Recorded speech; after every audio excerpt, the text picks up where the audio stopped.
Dobar dan. Dobar dan. Pozdravljeni na Ptuju. Ja, Pozdrav. tako je. Izvolite naprej. Nihče se ni obremenjeval. Vsi so dobili službe, vsi so lahko živeli. Kar naprej, prosim. Kot samostojni podjetnik se vedno smatram, da sem nek tretjerazredni državljan.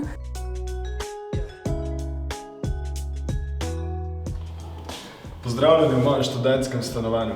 Kar naprej.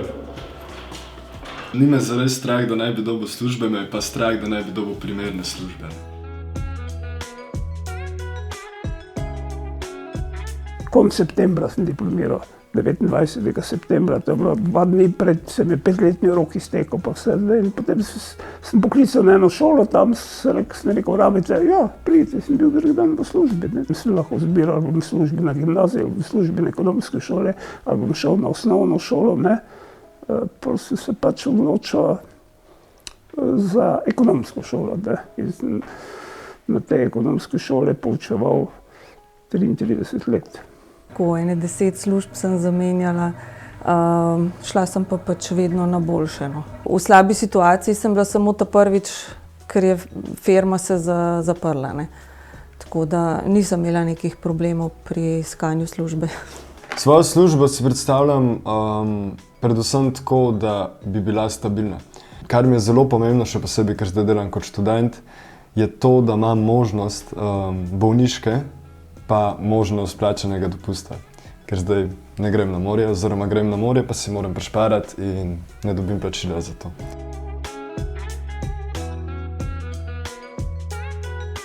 V 70-ih letih je bila sploh neka ekspanzija gradenj, ne.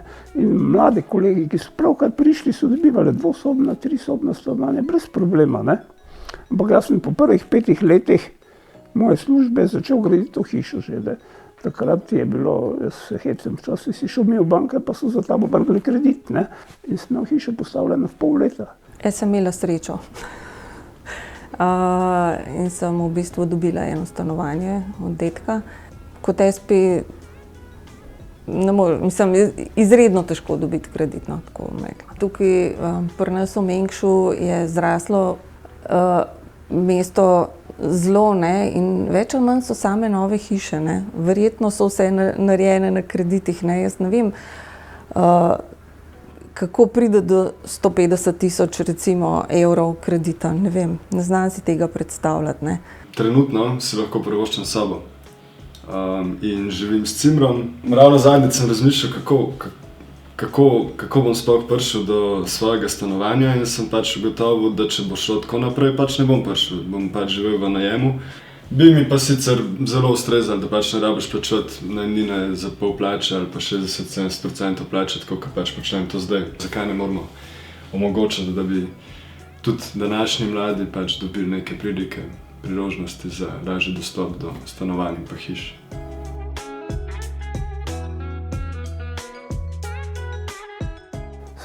Mladi, ne, oni bodo lahko šli v tujino, pa bodo delali, oni se zaradi tega ne razbolijo, če bodo šli malo po svetu, ne.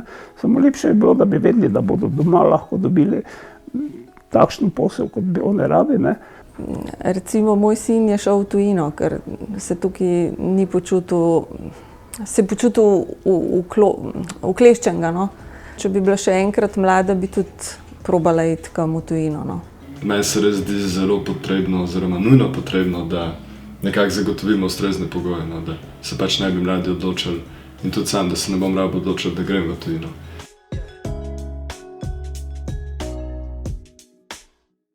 Se vam zdi, da v Sloveniji medgeneracijska solidarnost deluje?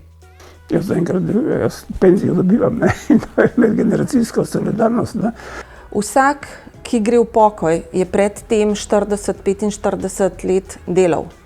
In je vseh teh 40 do 45 let vlagal za svojo pokojnino. Oni so si svojo pokojnino sami zaslužili.